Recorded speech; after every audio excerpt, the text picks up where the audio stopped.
Assalamualaikum warahmatullahi wabarakatuh. Bismillahirrahmanirrahim. Alhamdulillahi rabbil alamin. Wa bihi nasta'inu ala umurid dunya waddin. Allahumma sholli wa sallim wa barik ala habibina wa syafi'ina sayyidina wa maulana Muhammadin wa ala alihi wa ashabihi wa man tabi'ahum bi ihsanin ila yaumiddin. Amma ba'du.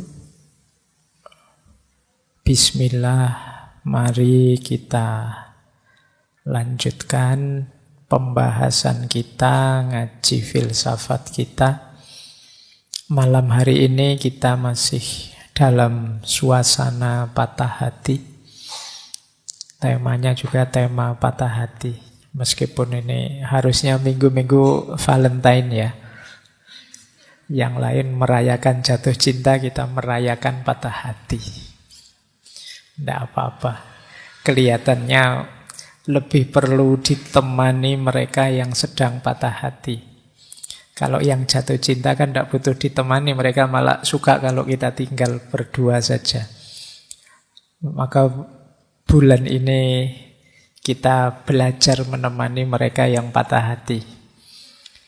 Nah, malam hari ini kita akan belajar bagaimana cara mengelola patah hati versi filsafat stoikisme. Sebelum minggu depan kita pungkasi dengan bagaimana mengelola patah hati versi sufisme, versinya tasawuf. Ini stoikisme ini kan belakangan masyhur sekali, populer sekali. Saya tidak tahu kenapa bisa begitu, karena menurut hemat saya, filsafatnya stoik ini cocok untuk dipakai mereka yang sedang galau. Mereka mungkin termasuk yang sedang patah hati, termasuk yang menghadapi masalah. Stoikisme enak untuk menguatkan diri. Sering saya bilang yang namanya gagasan, pemikiran, filsafat, apapun itu kita harus ngerti dosisnya, porsi dan proporsinya. Dari situ kita bisa mengambil banyak manfaat. Kapan kita harus agak agresif seperti Nietzsche, agak tenang seperti orang-orang stoik, kapan kita harus agak kritis seperti orang-orang dari tradisi filsafat modern awal dan lain sebagainya. Baik, kita awali ya materi malam hari ini tentang stoik. Seperti apa sih orang stoik itu kalau sedang patah hati?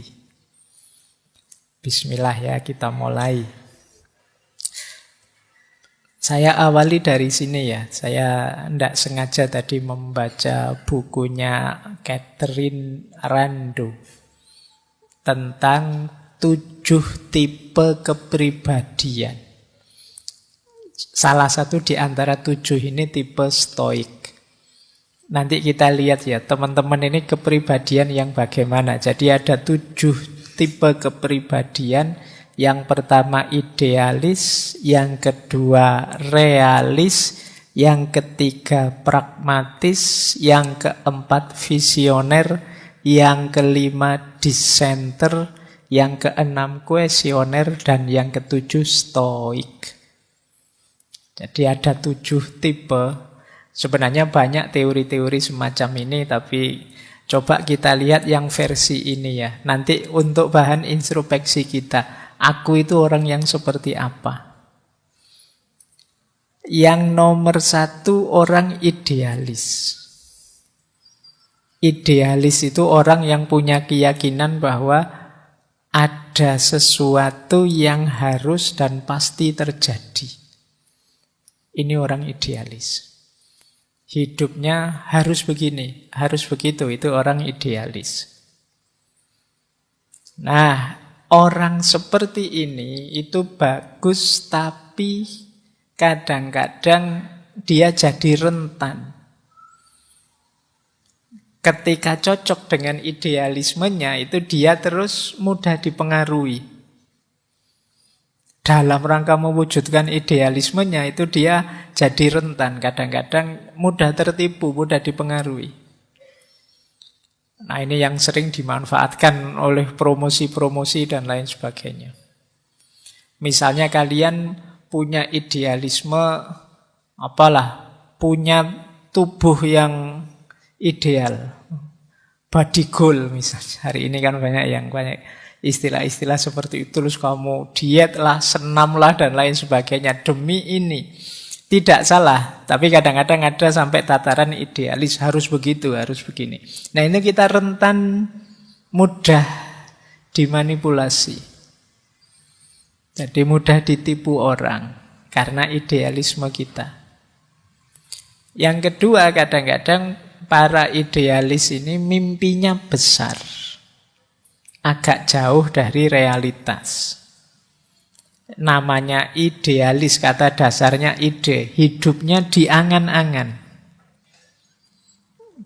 Nah, ini yang sering jadi masalah.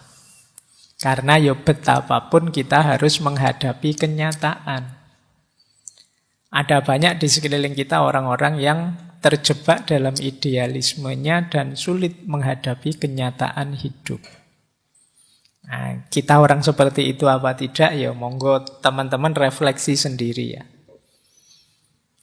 Untuk mengatasi agar tidak terlalu idealis, di buku itu disarankan coba lebih sering mempertanyakan diri. Lebih sering mengambil jarak, kemudian berefleksi, apa seharusnya aku begini? Apa seharusnya dalam hidup itu seperti ini? Nah, ini bagi orang-orang yang merasa idealis. Ya sopo ngerti nanti tiba-tiba temanmu mengkritik dirimu, wah kamu itu terlalu idealis. Nah, coba kamu refleksi ya. Aku disebut idealis itu kira-kira di titik mana? Mana dari ideku atau gagasanku yang tidak membumi? Ini tipe pertama. Biasanya mahasiswa-mahasiswa banyak yang tipenya idealis. Masih pikirannya melangit. Nah, itu cirinya idealis. Ya enggak apa-apa, memang semangat muda kan begitu. Ingin mengubah dunia. Baik, yang kedua, kebalikannya idealis. Kelompok realis. Kelompok realis ini berhenti hanya pada fakta dan kenyataan. Tidak punya visi ke depan.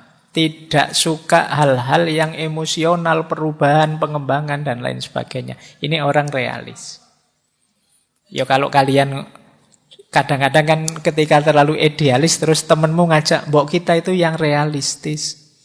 Nah, tapi kalau kebablasan realistis, kita jadi orang realis. Orang realis itu ya wis, pokoknya hidup ini lihat saja kenyataan apa adanya dan terima. Nah, orang realis ini kesulitannya, orang-orang semacam ini berhenti pada fakta, berhenti pada kenyataan. Dia tidak punya mimpi besar. Jadi hidupnya ya sudahlah, hidup mengalir sajalah, diikuti saja kenyataan hidup. Kalau kalian punya prinsip seperti ini, kemungkinan kamu termasuk kelompok realis. Diterima saja kenyataan kalau kita itu situasinya begini, kalau kita itu dari banyak sisi menyedihkan, mengenaskan. Nah, ini biasanya ciri-ciri cara berpikir seperti ini, cirinya orang realis. Kalau teman-teman punya gaya berpikir seperti ini, yo, ayo introspeksi ya. Bukan berarti hidup itu berarti kita tidak realistis, Pak. Yo yang realistis, tapi jangan berlebihan di situ. Kenyataan harus kita terima, tapi bukan berarti kita menyerah, tidak berjuang, tidak punya cita-cita, tidak punya visi ke depan lagi. Baik, itu kebalikannya idealis. Ini orang-orang realis. Kalau di buku itu disarankan coba sekali-sekali kita bertindak sesuai mimpi kita, keinginan kita. Sekali-sekali punyalah mimpi, sekali-sekali hidupkan intuisi kita untuk bermimpi. Nah, kadang-kadang kan orang itu bermimpi saja tidak berani. Kamu kan mungkin kadang-kadang pingin ini, pingin itu, tapi kamu tepis sendiri. Apa ya mungkin? Saya itu pingin kaya raya, Pak. Punya pasangan cakep, punya anak-anak yang hebat-hebat, rumahku tingkat sekian, terus kamu kadang-kadang, terus kamu potong sendiri, cuma mimpi. Dan kamu buang mimpi itu. Mimpi saja kamu tidak berani. Wong mimpi itu gratis. Kapan lagi kamu seneng kalau tidak dalam mimpi? Ya paling tidak mimpi lah wong ya. Jangan sampai nanti ada larangan mimpi, kamu susah lagi nanti. Mumpung masih bisa bermimpi, ayo mimpilah. Mumpung bisa bahagia dalam mimpi, ya lumayan. Ada sisi bahagianya hidup kita meskipun dalam mimpi. Oke, banyak orang yang mimpi saja tidak berani. Kamu bermimpilah setinggi langit, tidak apa-apa. Tapi ketika menjalani hidup, ya pertimbangkan kenyataan juga. Biar tidak terjebak jadi orang realis atau orang idealis. Ada lagi yang ketiga, pragmatis. Kalau pragmatis ini definisinya orang yang bisa realis, bisa idealis, tergantung tujuannya. Ada yang mendefinisikan begini, kalau idealis itu menolak sisi praktis demi prinsip-prinsip. Kalau pragmatis itu menolak prinsip-prinsip demi yang praktis-praktis. Orang sering bilang orang pragmatis itu yang penting tujuannya. Jadi dia bisa saja sangat idealis, bisa saja sangat realistis, tergantung tujuannya apa. Ini pragmatis. Jadi sudahlah Pak, yang penting kan saya paham. Nah, sudahlah Pak, yang penting kan saya bisa kaya. Yang penting kan mimpiku terwujud. Ini namanya pragmatis. Fokus pada hasil. Entah lewat jalan apa. Ini pragmatis. Saya materi kuliah tidak terlalu paham sih Pak, tapi gampang lah nanti saya ke rumah dosennya bawa salak 55 kilo terus sama apa.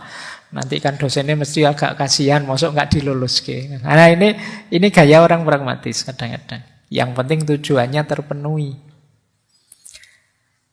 Ya coba kita sering tidak bergaya seperti ini.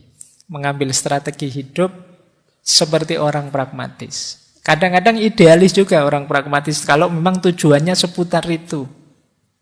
Jadi saya itu hidup itu ingin jadi orang yang bisa menghidupkan ide-ide besar saya Pak. Nah ini nanti ya dia kalau tujuannya itu ya secara pragmatis dia menuju ke sana. Sulitnya orang pragmatis itu dia mudah diombang-ambingkan situasi. Orang pragmatis itu ya kekurangannya memang dia kesulitan di prinsip-prinsip hidup. Dia sering dan mudah terjebak oleh kepentingan-kepentingan hidup. Jadi tujuannya apa itu saja. Makanya hari ini ada istilah-istilah politisasi agama atau politisasi apa dan lain sebagainya. Ini sebenarnya mode hidup pragmatis. Jadi sesuatu yang dikejar hanya kepentingan kita saja. Nah, yang penting ini, yang penting itu. Nah, kalau sering-sering pakai kalimat yang penting, titik-titik, itu kemungkinan kita orangnya pragmatis. Jadi, yang penting celananya tidak melorot, saya tadi ada. Sabuknya lupa bawa, ya pakai tali rafia saja yang penting. Nah, ini gaya pragmatis. Ya, sisi yang sangat sederhana itu. Jadi, kok lupa ya saya tidak pakai ini. Sudahlah cukup ini. Tidak ada rotan, akar pun jadi. Ini gaya pragmatis. Nah, kita mungkin dalam hidup sering seperti ini. Tapi kalau keseluruhan hidup kita gayanya seperti ini, itu berarti kita orang yang pragmatis. Biasanya orang pragmatis itu tidak mau rumit-rumit. Ngapain sih dibahas rumit-rumit, susah-susah. Intinya kan nilai toh. Ya sudahlah, yang penting nilainya bagus, beres lah. Nah ini orangnya pragmatis. Jadi kuliah kok rajin amat, kan absen itu 75%. Yang 25 kan kita bisa bolos, santai saja lah. Ini cara berpikir yang pragmatis, yang penting kan bisa ikut ujian 75%. Nah ini tipe kepribadian ketiga. Biasanya ya suka, yang penting apa, pokoknya apa. Nah ini gaya pragmatis. Ada yang keempat, visioner. Orang visioner ini orang yang hidupnya biasanya penuh energi, meluap-luap, mengejar cita-citanya. Cuma kelemahannya apa? Kadang-kadang dia jadi egois. Hanya ingin menghidupkan mimpinya sendiri, visinya sendiri. Lupa bahwa di sekelilingnya orang itu ya masing-masing dengan kepentingannya sendiri. Dia tidak peduli kalau itu agak menyisihkan orang lain demi visinya bisa hidup. Visioner itu bagus. Orang selalu mencari sosok yang visioner, punya visi ke depan yang jelas. Tapi kalau tidak hati-hati, menghidupkan visi itu terjebak pada egoisme. Kalau terlalu fokus di situ. Hidup ini kompleks, hidup ini multidimensi. Kadang-kadang kita lupa, kita anggap hidup itu ya hanya tentang visi kita saja. Jadi, mentang-mentang punya ideologi apa atau cara berpikir apa, semuanya mau diseragamkan, dilihat dari perspektif itu. Nah ini kelemahannya. Jadi kan sering itu yang viral-viral itu semuanya ingin diseragamkan begitu. Nah kadang-kadang kita juga begitu. Demi salah satu visi kita, banyak sisi hidup kita yang lain kita korbankan. Yang penting Pak, saya ini baru semester awal, kalau bisa nanti saya lulus tercepat terbaik. Oh, kamu kejar itu mati-matian. Dimensi hidupmu yang lain terbengkalai semua. Mungkin hidup sosialmu kering, kemudian kesehatanmu merosot jauh karena kamu melekan terus belajar biar IP-mu tinggi dan macam-macam. Ini sering terjebak di situ. Orang visioner itu. Kalau tidak hati-hati bablas. Tapi visioner bagus. Ya sesekali orang visioner ini kalau nasihatnya di buku itu, yuk agak membumi sedikit. Agak realistis sedikit. Khawatirnya kalau terlalu bersemangat, ya kalau cita-citamu terwujud, kalau tidak, kamu bisa stres. Hidup itu tidak semulus ceramah. Kalau ceramah sih gampang, saya ngomong kayak gini enak saja, tapi dijalani kan tidak sesederhana itu. Ini saya ngajak, yuk visioner, yuk bermimpi loh. Ya gampang saja kalau ceramah, tapi realitas tidak sesederhana itu. Ya kayak patah hati sejak kemarin kan kita kritisi, kita bahas begini begitu. Kamu tidak ngalami langsung sih enak saja, bisa ketawa-ketawa. Yang ngalami, yang tahu pahitnya, sakitnya. Nah, ya agak membumi lah meskipun kita punya visi besar dalam hidup. Ada lagi tipe pemberontak, dissenter. Tipe pemberontak ini tipe yang berpikirnya agak negatif. Menganggap pokoknya manusia itu palsu, masyarakat itu tidak jujur. Dia ingin keluar dari sistem, dia ingin out of box. Ini tipe pemberontak. Bagus karena dia kritis, tapi juga harus hati-hati karena biasanya orang yang menyendiri itu dapat label negatif dari masyarakat. Berarti mentalnya harus kuat. Pemberontak itu ya harus siap di stigma macam-macam. Kadang-kadang juga dia kehilangan banyak kesenangan hidup. Yang lain asik-asik ngopi, sini yang jungkir balik protes lah, dilaporkan polisi lah dan lain sebagainya. Tipe dissenter memang seperti itu polanya. Ya kalau siap mental ya ayo monggo. Nah sarannya kalau di buku itu yuk, iya sih memang ada banyak hal tidak beres dalam hidup ini, tapi hidup ini tetap indah kok. Jangan murung terus, jangan marah terus. Tipe dissenternya tipe orang-orang yang marah. Tipe orang-orang yang tidak puas dengan yang terjadi di sekelilingnya. Ya sekali-sekali hidup itu ya jangan begitu terus. Ya mungkin pada saatnya di timing yang tepat kita marah, kita protes, kita komplain. Tapi di saat yang lain ya kita menikmati hidup lah. Nah itu sarannya untuk yang di center. Terus ada lagi tipe kuesioner. Ini para filosof banyak yang seperti ini. Tipe kuesioner itu tipe yang skeptik, selalu ragu, bertanya dan mempertanyakan. Apa-apa ingin dia tahu sampai dalam. Bagus. Khususnya untuk mahasiswa filsafat yang belajar filsafat, dalam banyak hal kita memang perlu kedalaman. Tapi yo tidak harus semuanya diperdalam, nanti kamu capek, waktumu habis. Kalau kamu diskusi filsafat terus, ngopinya kapan? Santai-santaimu kapan?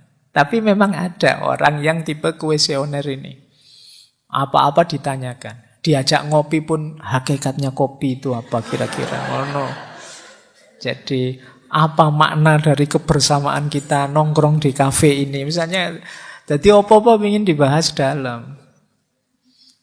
Nah, di buku itu dijelaskan khawatirnya nanti kita melewatkan banyak hal. Kita tidak menikmati hidup. Jangan-jangan kamu asik diskusi filsafat, tidak sadar umurmu tambah. Sadar-sadar loh ternyata aku sudah jenggoten, temanku sudah punya anak semua, aku masih sumpek dengan baca buku filsafat ini tidak selesai-selesai. Nah, banyak hal terlewatkan dalam hidupmu. Jadi ayolah sadari bahwa tidak semua hal harus didalami. Banyak hal yang ya memang hanya sampai di situ maknanya. Jadi kadang-kadang kan ada orang itu berlebihan. Saya ingat ada anekdot itu. Satu ketika ada pameran lukisan. Ada lukisannya anak kecil. Gambar pemandangan tapi hanya setengah. Yang atasnya kosong, tapi bawahnya isi gambar. Dia kalau melukis selalu begitu. Itu para filosof membahasnya mendalam itu. Wah, hidup itu memang begitu, selalu kontras, selalu tidak penuh. Tidak ada yang sempurna. Pokoknya maknanya membahas dalam. Begitu pelukisnya anak kecil tadi diwawancara, kenapa kok kamu ngelukisnya selalu setengah, ada filosofi apa? Dia jawabnya, karena saya tidak nyampe tangan saya, kanvasnya tinggi. Kanvasnya kan besar, jadi saya dapat gambar ya setengah. Jadi jawabannya sederhana, tapi sudah terlanjur muter-muter bahas sampai ruwet. Banyak hal yang ya memang hanya itu maknanya, tidak harus didalami terlalu rumit. Nah, ini tipe kuesioner. Mungkin ada ya yang penggemar filsafat yang tipenya kuesioner. Karena terlanjur seneng dengan filsafat yang kayak Sokrates kemarin apa-apa dipertanyakan. Terus kamu jadinya bingungi dewe. Ono apa-apa ditanyakan, ini hakikatnya apa ya Pak? Apa maknanya kira-kira mau ngaji kok hujan deras itu? Artinya apa? Ya kamu bahas ruwet-ruwet ya. Kalau mau ngaji hujan deras artinya kalau kamu naik motor ya pakai jas hujan. Kalau jalan kaki ya pakai payung. Kan sesederhana itu saja. Kok Pak Faiz datang hujannya terang? Ya kebetulan saja. Ya kadang maknanya kan jadi aneh-aneh. Biasa saja. Tidak banyak hal yang harus sampai kamu teliti sedalam itu. Bahwa kritis analitis itu penting, tapi kan ya milih-milih. Kamu harus ngerti prioritas. Mana yang memang penting harus dibahas mendalam, mana yang biarkan saja mengalir. Nah yang terakhir ini kelompok orang stoik. Ini yang kita bahas malam hari ini. Stoik itu terkenal tangguh secara mental. Kalau teman-teman belajar stoik, mempraktekkan stoik, itu nanti jadi orang yang kuat menghadapi apapun dalam hidup. Meskipun ada kelemahannya, tentu saja. Orang stoik ini ibaratnya sepak bola, dia kalau ndak back ya penjaga gawang. Dari sisi keluar, dari sisi hubungan dengan orang lain dan yang sejenis itu agak tawar. Jadi dia agak misterius. Emosinya tidak terlalu kelihatan, itu orang stoik. Kita kadang menyebutnya, wah orang ini tenang sekali. Ya dari sisi itu kita baca dia orang tenang. Tapi dari sisi dia agak misterius, agak tidak kelihatan emosinya. Itu kadang-kadang membuat kita tidak nyaman kalau bergaul dengan orang kayak gini. Kita bergaul dengan orang yang kalau seneng tidak kelihatan, kalau sedih tidak kelihatan, kan tidak enak. Jadi kamu sudah ndagel capek-capek, dia biasa saja, itu tidak tersentuh. Waktunya sedih ada berita ini loh teman kita sakit, ada teman kita meninggal. Ya hidup memang begitu, ada yang sakit, ada yang meninggal. Itu kan tidak enak, tidak nyaman. Jadi dari sisi mental tangguh luar biasa. Tapi kadang-kadang dari sisi pergaulan sosial itu rasanya tidak terlalu menyenangkan kalau ada orang agak flat begitu. Jadi orang yang emosinya kelihatan itu kan enak, kita tahu, oh dia marah ini mesti, oh dia tersinggung, kita bisa bersikapnya enak. Tapi kalau punya teman misterius kan susah. Ini temanku ini tersinggung, marah apa biasa, tidak tahu saya. Wajahnya datar terus. Dia seneng apa sedih tidak kelihatan. Itu mewek senyum atau mewek sedih itu podo wae. Nah ini ya coba deh kamu. Itu kelemahannya stoik. Dari sisi mental tangguh tidak masalah. Makanya di buku itu disarankan kalau mungkin teman-teman orang yang sudah tangguh seperti stoik, tidak masalah kok mengungkapkan yang kita rasakan. Wah saya sakit ini, hati saya tidak apa-apa. Biasa saja orang hatinya sakit. Dan juga sadari bahwa orang lain juga perlu ditanggapi, perlu diapresiasi. Tidak hanya urusan kekuatan batinmu. Baik, nah malam hari ini kita ambil stoik sebagai perspektif karena ketika kita patah hati ya tentu saja kita perlu ketangguhan jiwa. Maka perspektif-perspektif stoik penting kita pertimbangkan. Kalau sedang patah hati kok tipenya kuesioner, itu tambah sumpek karena kamu bertanya mengapa aku begini, mengapa aku begitu, tambah susah lagi ya. Apalagi tipenya idealis. Wah. Entah engkau meninggalkanku, aku tidak. Bagiku engkau tetap bersamaku. Itu susah sudah. Tidak bisa menerima kenyataan sudah. Oke, jadi kita mulai ya. Ini pengantar saja. Paling tidak kita nambah wawasan baru. Ada tipe-tipe orang seperti ini. Silahkan nanti teman-teman refleksi ya. Saya itu lebih dekat ke tipe yang mana ya. Dan tipe itu bukan harga mati. Jadi jangan merasa, wah saya kok tipenya kuesioner Pak, berarti saya ini tidak terlalu bagus. Ya enggak. Bisa kamu ubah kok. Kamu pingin yang seperti apa, tinggal kamu latih, kamu biasakan. Itu istimewanya manusia.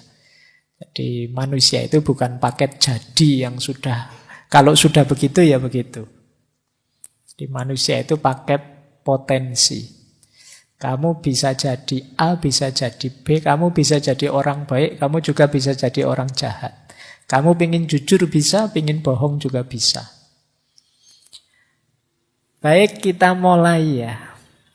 Saya awali dari dasar-dasar tujuannya stoik yang sering dibahas orang. Sebelum nanti ke nasihatnya untuk yang patah hati. Bagi stoikisme, tujuan hidup itu ya kebahagiaan. Itu nulisnya salah. Harusnya kebahagiaan. Bukan kebahagiaan. Eudaimonia. Eudaimonia itu bahagia dalam bahasa Yunani. Yang artinya adalah kepuasan jiwa atau perkembangan jiwa, kemajuan jiwa. Nah, istilahnya eudaimonia karena berhubungan dengan daimon. Daimon itu sifat batin yang ilahiyah. Ini kalau disambungkan, berarti bahagia itu jiwa yang tambah maju, tambah berkembang, menghidupkan sisi-sisi ilahiyah dalam diri kita, sehingga kita puas. Sisi-sisi ilahiyah itu ya tentu saja kebenaran dan kebaikan. Jadi kalau kita jadi orang baik, jadi orang yang benar, itu kita sedang menghidupkan sisi ilahiyah kita. Dan ini membahagiakan, membuat kita puas. Kalau kepuasan kita sumbernya ini, itulah kepuasan yang sejati, itulah namanya kebahagiaan.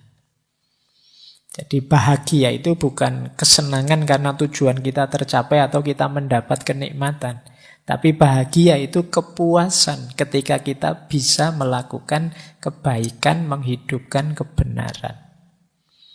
Inilah bahagia versi stoikisme yang dikenal sebagai eudaimonia. Ini mirip dengan gagasan-gagasannya Aristoteles dan juga Sokrates.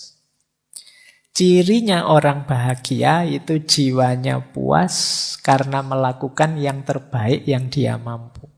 Kalau di kitab-kitab para filosof muslim itu pakai istilah sukunun nafas.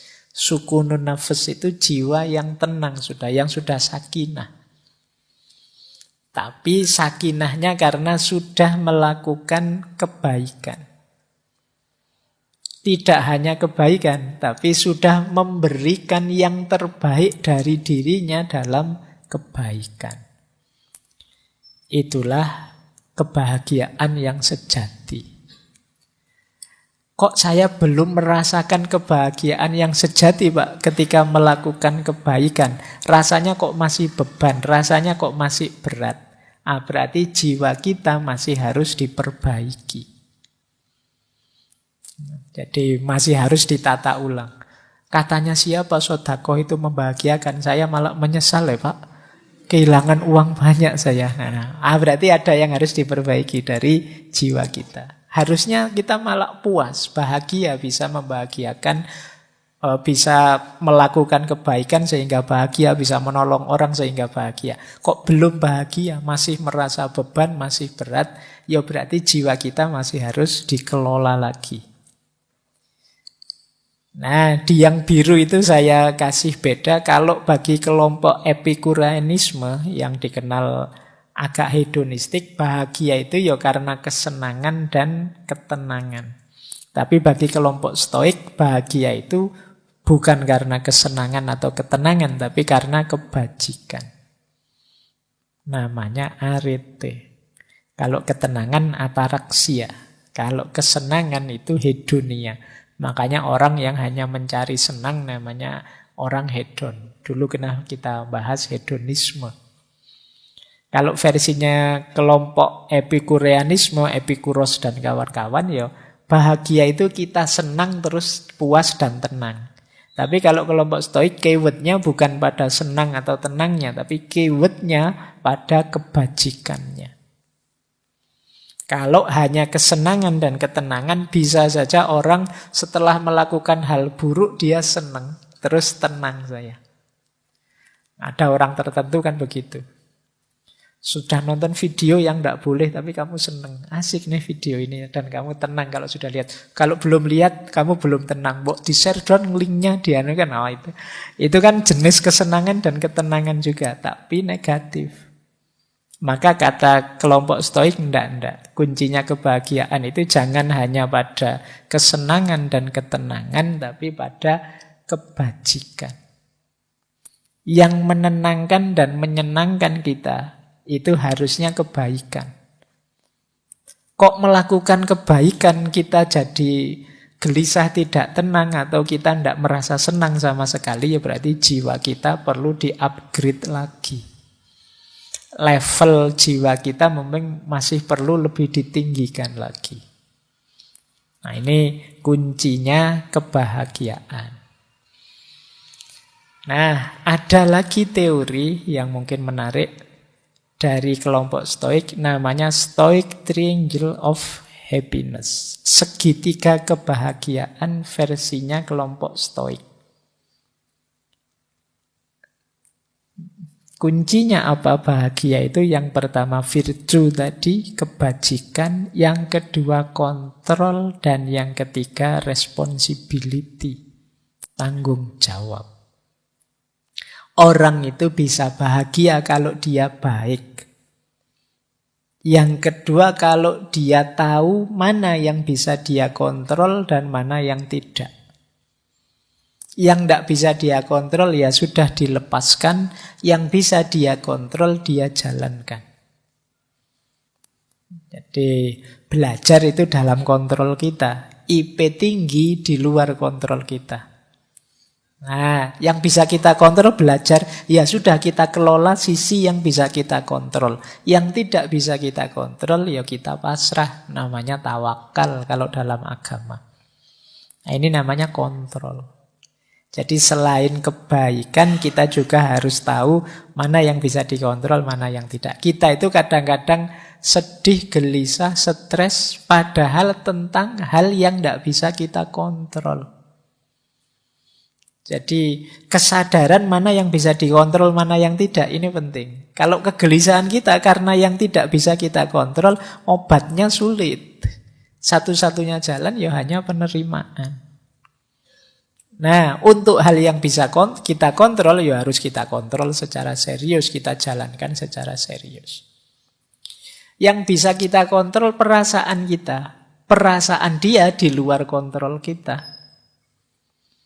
Nah, kalau kita jatuh cinta, ayo fokus ke yang kita rasakan. Ini yang bisa kita kelola. Tindakan kita yang bisa kita kelola. Responnya orang, perasaan orang, tindakan orang itu kan di luar kontrol kita. Karena kalau kita ngerti rumus-rumus yang seperti ini, hidup jadi lebih mudah. Kok saya cinta kamu tidak cinta aku sih? Oh iya sih, cintamu padaku kan bukan kontrolku, ya memang urusanmu. Tapi cintaku padamu urusanku. Meskipun kamu tolak, aku tetap mencintaimu, kamu mau apa? Nah, ini berarti kamu sadar, ada yang dalam kontrolmu, ada yang tidak. Cintaku padamu dalam kontrolku, jadi aku hidupkan terus pun ya tidak masalah, wong itu kontrolku. Kegalauan kita kan biasanya tidak tentang yang bisa aku kontrol, tapi tentang yang tidak bisa kita kontrol. Akhirnya kita berlarut-larut sedihnya. Padahal jawabannya sederhana. Itu sesuatu yang tidak bisa kamu kontrol. Kamu sedihkan seperti apapun, ya solusinya satu-satunya jalan, ya terima saja wong di luar kontrolmu. Ini sumber kebahagiaan. Ngaji ini datang terus serius memperhatikan di luar kontrol, ada dalam kontrol kita. Tapi paham atau tidak yang saya omongkan itu di luar kontrolmu. Tidak usah sedih kalau tidak paham, tidak apa-apa. Pak, saya kok bulet tadi Pak, maksudnya apa? Ya tidak apa-apa, itu urusannya rezeki. Jadi paham tidak paham itu bagian dari yang di luar kontrol kita. Tapi serius belajar, sungguh-sungguh memperhatikan, itu ada di kontrol kita. Jadi proses itu ada di tangan kita. Hasilnya apa? Banyak yang bentuknya di luar kontrol. Dan yang ketiga, responsibility. Responsibility itu kalau memang dalam kontrol kita, kita jalankan sebaik mungkin. Biar nanti tidak menyesal. Wah, harusnya kemarin aku baik padamu ya. Kenapa kemarin aku menyia-nyiakan waktu? Ya sekarang diputus, nangis kamu. Itu kenapa? Kamu kurang responsibel tadi. Gitu loh. Padahal kamu tahu kamu harusnya melakukan ini, melakukan itu. Kadang-kadang sukses pun kamu kurang puas karena belum total memberikan effortmu kemarin. Coba aku lebih serius lagi. Ya sekarang lulus sih. Coba aku lebih serius. Itu mungkin lulusnya tidak sekedar lulus, tapi lulus dengan cum laude, lulus dengan pujian dan lain sebagainya. Nah, ini responsibility, membahagiakan. Jangan eman-eman energimu untuk melakukan kebaikan yang ada dalam kontrolmu. Jangan eman waktu, eman tenaga kalau itu memang kebaikan. Karena akan membuahkan kebahagiaan. Kita kan sering tidak bahagia gara-gara belum memberikan yang sepenuhnya. Kalau sudah memberikan yang sepenuhnya, kadang-kadang memang bisa gagal. Tapi kita puas. Ya sudah Pak, kalau hasilnya begitu. Wong saya sudah maksimal mengusahakannya. Kita puas sudah. Kebahagiaan itu di situ. Ketenangan, kepuasan kita setelah melakukan ikhtiar yang maksimal. Hasilnya apa kita terima. Itu kalau dalam bahasa agama ya kita tawakal sudah. Alhamdulillah kalau hasilnya luar biasa. Kalau tidak pun kita siap. Baik, ini teori dari Stoik.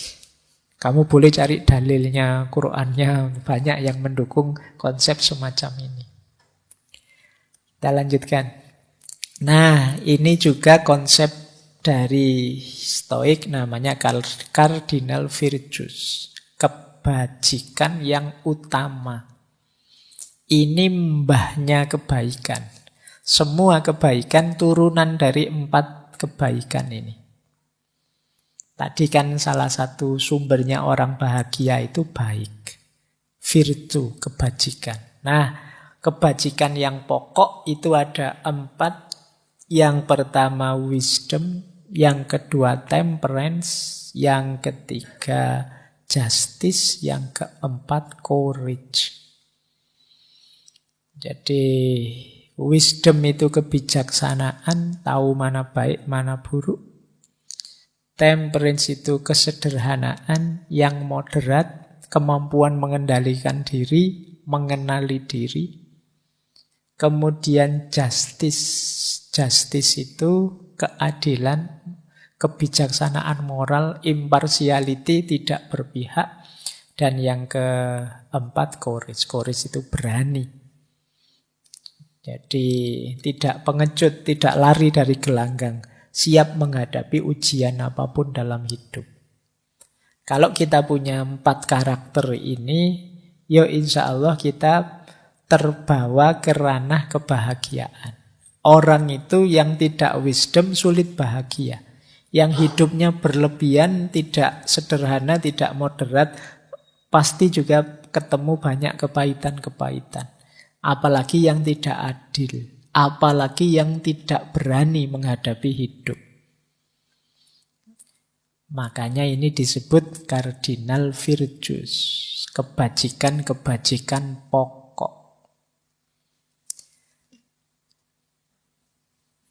Nah, sebelum kita masuk ke patah hati ya, ini saya banyak sekali ditanya ini tentang stoik. Apakah stoik itu sejenis toxic positivity? Toxic positivity itu kan semacam menipu diri dengan perspektif yang positif. Jadi kamu misalnya habis dipukuli temanmu, terus temanmu bilang sudahlah diambil hikmahnya saja. Pasti ada positifnya kok, enggak apa-apa. Pukulanku itu membawa hikmah besar dalam hidup. Nah, ini namanya toxic positivity. Kita sering memanipulasi diri dengan cara seperti itu. Memproyeksi citra yang positif, padahal ya kita tidak merasa positif. Jadi, kalau istilah lainnya toxic positivity itu semacam represi emosional.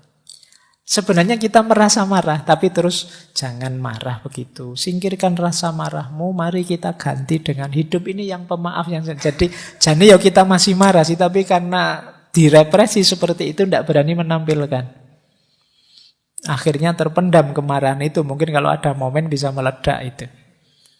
Ini namanya toxic positivity. Nah, ini banyaklah motivasi-motivasi, motivator-motivator itu yang mengajak kita ke sini. Nah, kemarin banyak yang kritik stoik itu sejenis toxic positivity, jangan-jangan. Jadi memberi racun yang positif sehingga kita lupa dengan kondisi emosi kita yang asli. Kita jadi orang yang palsu. Marah kok tidak boleh marah, tersinggung tidak boleh tersinggung dan lain sebagainya. Ini jenis toxic positivity. Tapi sebenarnya orang stoik itu tidak begitu. Stoik itu justru menyarankan kita terima saja dan akui apa yang kita rasakan. Bukan memanipulasinya. Kalau memang sakit, bilang saja sakit. Kalau memang tersinggung, bilang saja tersinggung. Kalau memang tidak cocok, bilang saja tidak cocok. Ya setelah itu kita kelola secara positif. Jadi tidak diingkari, tapi diterima dan dikelola secara positif. Itu rute hidup ideal versi stoik menurut saya ya yang tak gambar itu. Jadi hidup ideal itu hidup yang disadari, kalau sudah sadar diterima, kalau sudah diterima dikendalikan, kalau sudah dikendalikan dijalani versi terbaiknya, setelah itu kita belajar untuk jadi lebih baik. Ini rute idealnya hidup. Kalau teman-teman membaca tulisan-tulisannya para filosof stoik.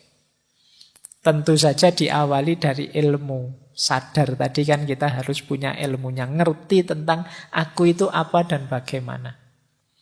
Kalau sudah terbuka siapa aku dengan segala karakterku, dengan segala kurang dan lebihku, terus kita terima.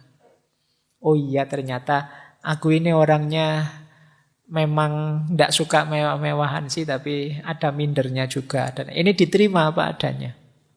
Setelah itu dikendalikan. Dikendalikan itu, oh ini buruk, jangan aku lampiaskan keluar. Kalau ini baik.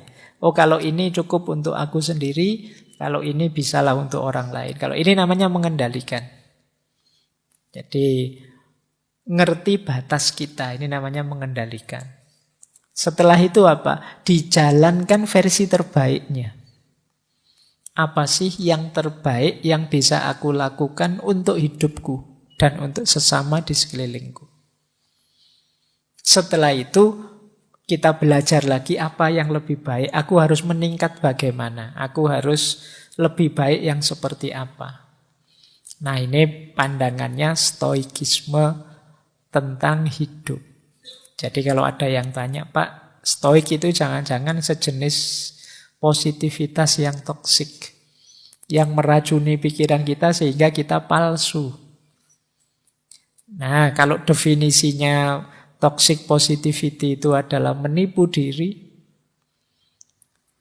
Jadi kita tidak menyadari hakikat emosi kita. Ya, kalau di stoikisme tidak begitu. Kalau di stoikisme justru kita diminta menyadari dan menerima. Meskipun nanti ujungnya kita diminta memperbaiki.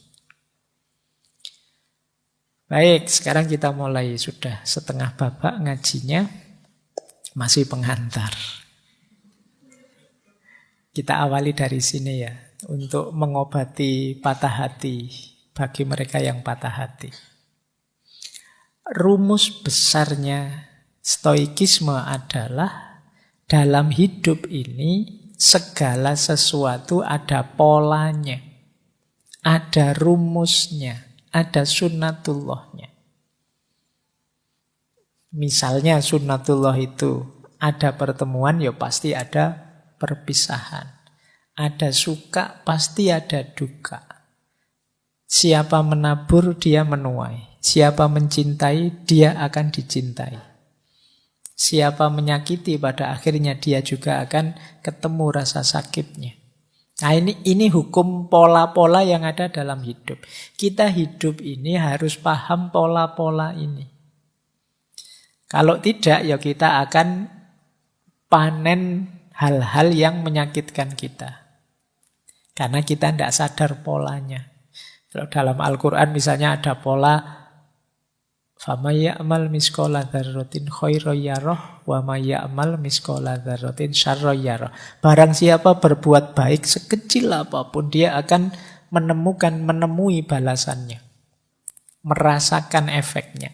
Sebaliknya yang melakukan keburukan sekecil apapun, dia pun akan merasakan balasan atau efeknya.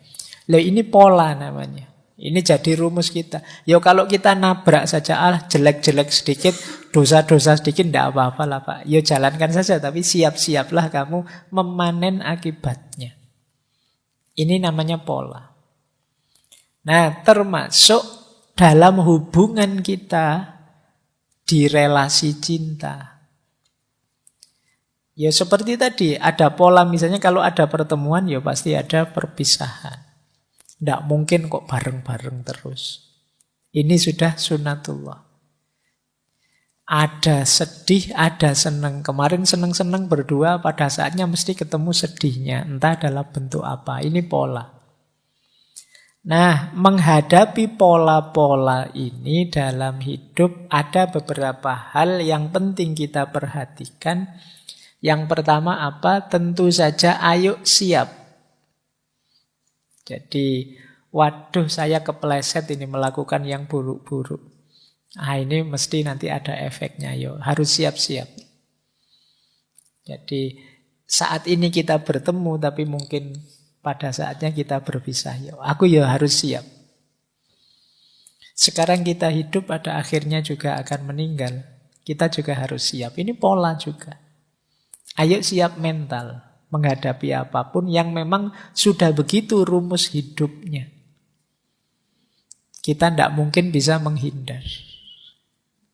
Oke, jadi yang pertama, ayo siap mental. Yang kedua, mari kita bersyukur menghadapi apapun yang ada di sekeliling kita. Pola-pola ini sebenarnya hakikatnya sunnatullah itu anugerahnya Allah pada kita. Disitulah hidup kita jadi tertib, tertata, terkendali.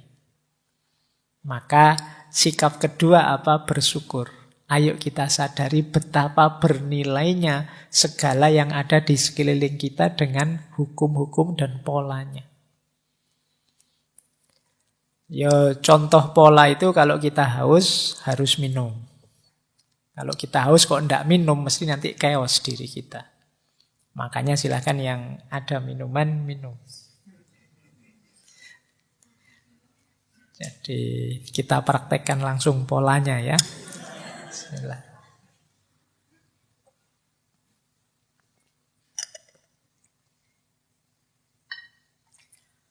Baik. Nah, kita syukuri yang ada di sekeliling kita.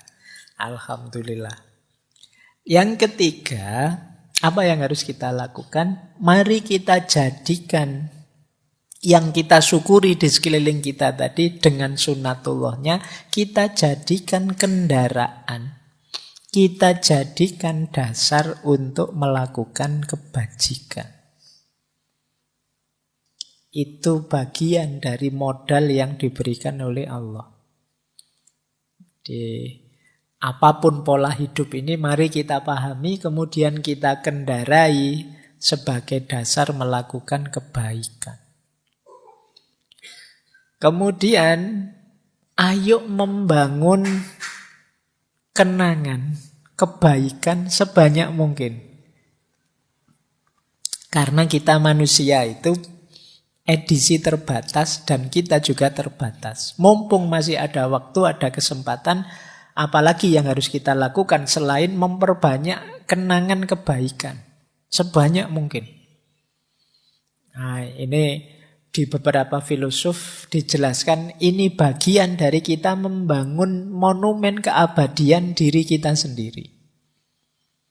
Jadi kalau kita ingin hidup abadi dalam tanda petik, ayo memperbanyak momen dan kenangan kebaikan.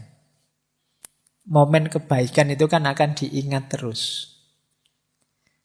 Sehingga kita jadi abadi dalam tanda petik. Meskipun mungkin nanti pada saatnya kita tidak ada, orang masih mengenang kita. Kenapa? Kebaikan kita banyak. Seandainya bukan orang sana-sana, hanya anak cucu kita saja, ya sudah lumayan. Kita kan tetap dikenang, berarti kita tetap hidup di pikiran mereka. Ingat-ingatlah sini, mbahmu dulu itu rajin sekali sholat tahajud. Nah, itu monumen kenangan kebaikannya hidup. Nah, jangan yang buruk. Kalau yang buruk ya kenangannya bukan kenangan yang baik. Bisa blunder kamu nanti. Wah, si mbahmu dulu jam segini mesti ngopi di kafe, ndak pulang-pulang sampai jam itu.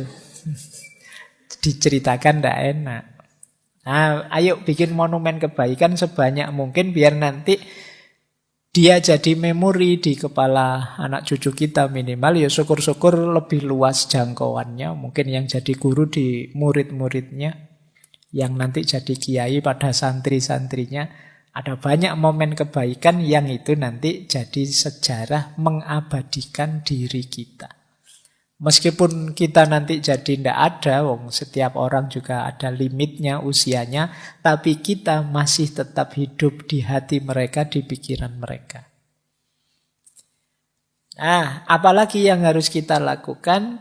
Mumpung masih ada kesempatan juga, ayo meningkatkan kualitas diri. Biar apa? Kita bisa memberi yang lebih baik pada orang-orang yang kita cintai. Kebisaan kita, kemampuan kita, kompetensi kita, ayo ditingkatkan terus. Kalau kita jadi orang yang lebih berkualitas, kita kan bisa memberi hal yang lebih berkualitas juga pada orang-orang sekeliling kita yang kita cintai. Kalau kemampuan kita bertambah, kemanfaatan kita juga akan bertambah.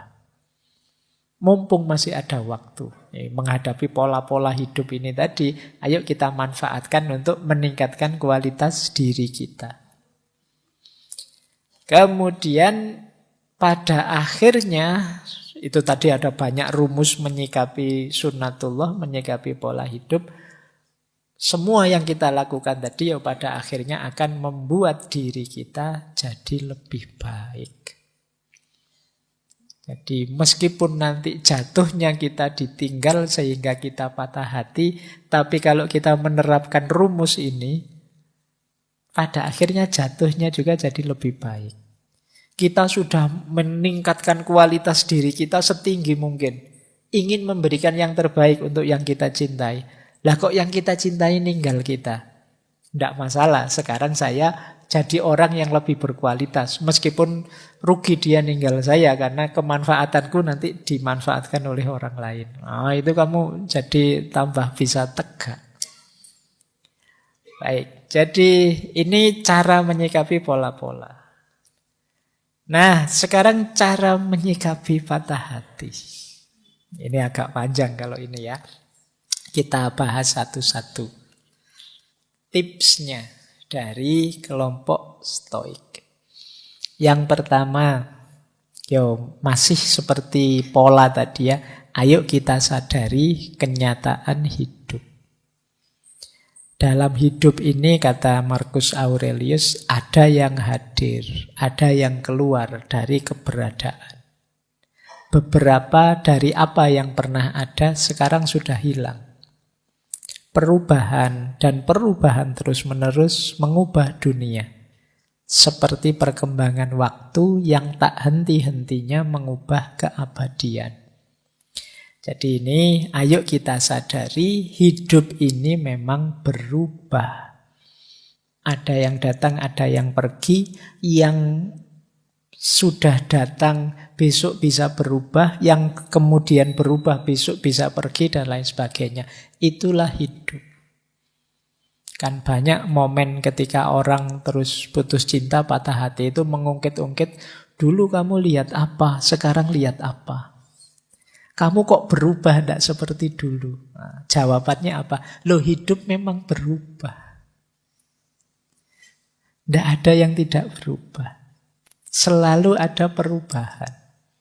Jadi longgarkanlah hatimu kok tiba-tiba menerima pasanganmu berubah. Ya memang di antara pola hidup tadi ada perubahan. Kok dilalah ya perubahannya ke arah yang pahit bagi kamu. Ya itu nasibmu sudah. Jadi, tapi dari aspek perubahan yang pasti terjadi ya kamu harus akui. Hidup ini mesti berubah. Nah, jadi ini untuk meringankan hatimu. Oh iya ya, memang kenapa kok sekarang perasaannya berubah padaku? Ya memang hidup ini hakikatnya perubahan. Jadi, bukan sesuatu yang aneh. Tidak usah kamu pertanyakan. Ya kemungkinan perubahannya ke arah yang tidak bisa kamu kontrol. Sehingga kamu sekarang kecewa. Ini rumus pertama. Kalau teman-teman merasa kaget dengan momen kok tiba-tiba dulu kita bersama, sekarang kita berpisah. Memang hidup ini penuh dengan perubahan. Yang namanya pertemuan pasti ada perpisahan. Sayangnya kebersamaan kita pisahnya cepat. Kan cuma itu saja. Yang lain durasinya panjang. Kalau kita durasinya pendek, akhirnya putus. Sederhananya kan begitu. Jadi kamu lebih longgar hatimu. Tidak harus terlalu membebani perasaanmu. Yang kedua, masih dalam konteks sadari kenyataan hidup. Kalau ini dari Epictetus. Ini menarik ya, filosof Stoik itu. Marcus Aurelius itu kaisar. Kalau Epictetus ini Buddha. Jadi pengikutnya aliran ini dari kaisar sampai Buddha. Kata Epictetus begini, saat engkau mencintai sesuatu, tempatkan di hadapan dirimu posisi yang berlawanan. Apa salahnya saat engkau mencium anakmu, engkau bisikkan dengan suara lirih, besok kamu pun juga akan mati. Dan kepada temanmu, besok kamu yang akan pergi atau aku yang akan pergi, dan kita tidak akan pernah bertemu lagi. Nah, ini menarik. Kalau pas kamu lagi hangat-hangatnya pacaran, terus kamu bilang, pada saatnya ya tetap kita akan berpisah.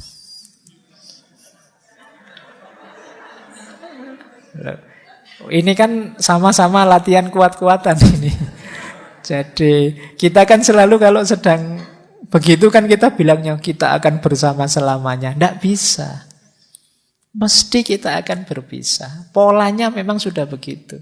Ada pertemuan, ada perpisahan.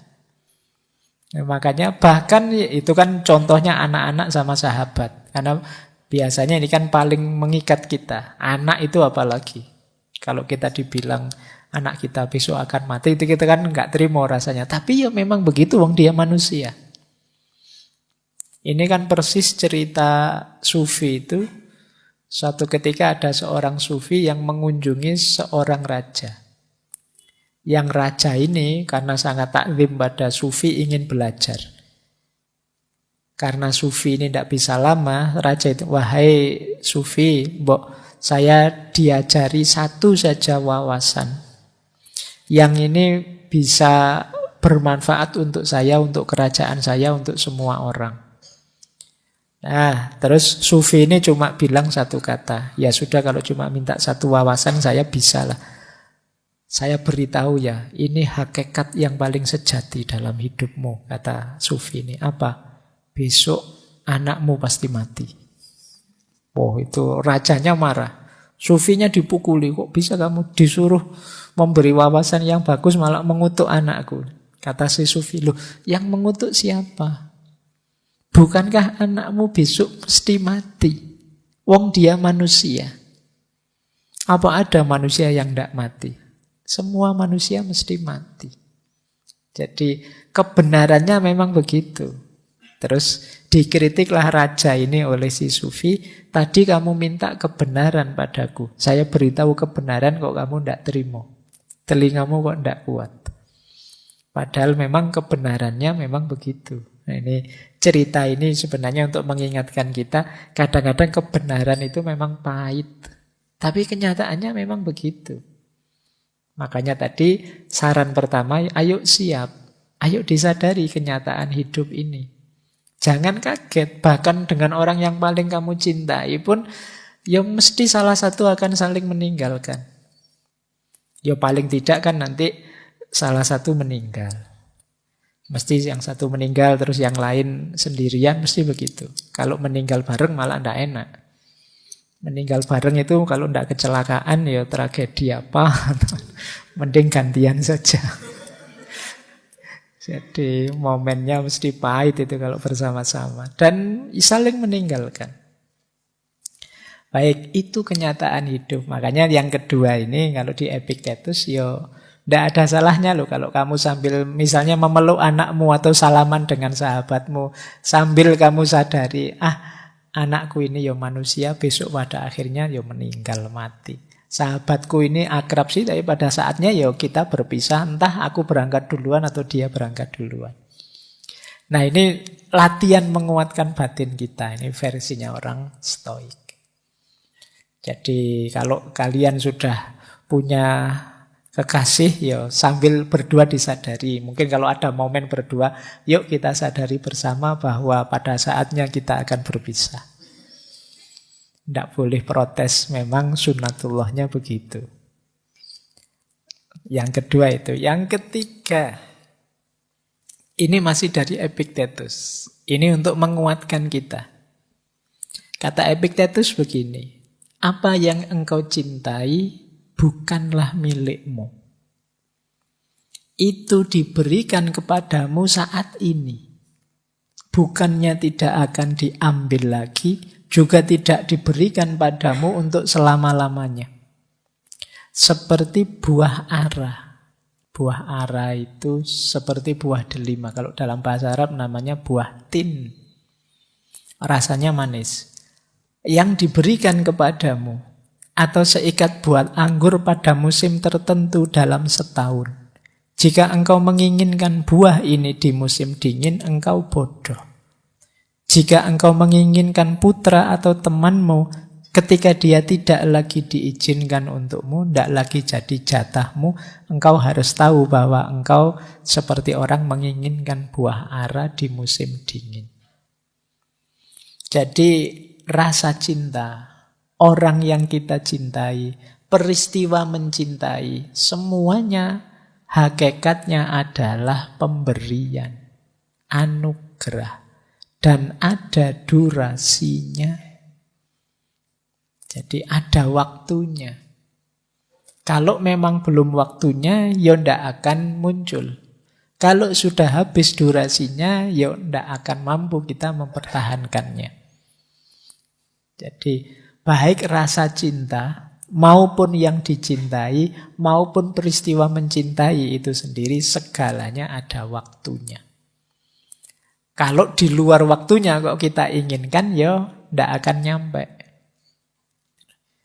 Ya Allah, dekatkanlah jodohku. Kalau memang sudah dekat, waktunya ketemu, ya akan ketemu. Kan begitu logikanya. Kalau belum waktunya ketemu, ya tidak akan ketemu. Jangan-jangan jodohmu belum lahir misalnya. Kamu minta-minta, kamu berdoa, ya tidak ketemu-ketemu. Kok lama sekali tidak ketemu, ya Allah, ya jodohmu belum lahir. Jadi cintamu bukan milikmu. Cinta itu sendiri kan juga pemberian. Termasuk yang sulit kita kontrol, bukan bagian dari kontrol kita, itu cinta. Kita kan tidak bisa merancang, saya harus mencintai dia sajalah, tidak usah mencintai, itu kita tidak bisa. Rasa cinta itu muncul tiba-tiba. Kadang-kadang tidak kita prediksi. Loh, saya itu bareng sama dia sejak semester 1 sampai semester 7. Ketika nggarap skripsi baru ada rasa pada dia. Kok tidak kemarin-kemarin? Ya karena itu anugerah dari Allah. Jadi tidak bisa kita rencanakan, saya pengennya jatuh cinta dengan yang dekat-dekat rumah sajalah biar tidak high cost misalnya. Kan tidak bisa. Gitu loh. Ya jatuhnya pada dia, anugerahnya Allah, hubungannya dengan dia, dengan durasi waktu tertentu pada waktu tertentu. Maka kata Epictetus, ya segalanya ada waktunya. Kok ternyata kita ditakdir berpisah, mungkin memang waktunya sudah habis. Durasinya sudah selesai. Nah, ini untuk menguatkan kita ya. Jadi kalau kamu nanti patah hati, ya jangan-jangan ini durasinya memang sudah selesai. Jadi biar nggak terlalu sedih lagi. Apa-apa itu ada siklus, ada polanya. Makanya sindirannya Epictetus, kalau kita menginginkan buah ara di musim dingin, ya sampai stres pun tidak akan ketemu. Kenapa? Bukan waktunya. Ini nasihat kedua. Nasihat ketiga tadi ya.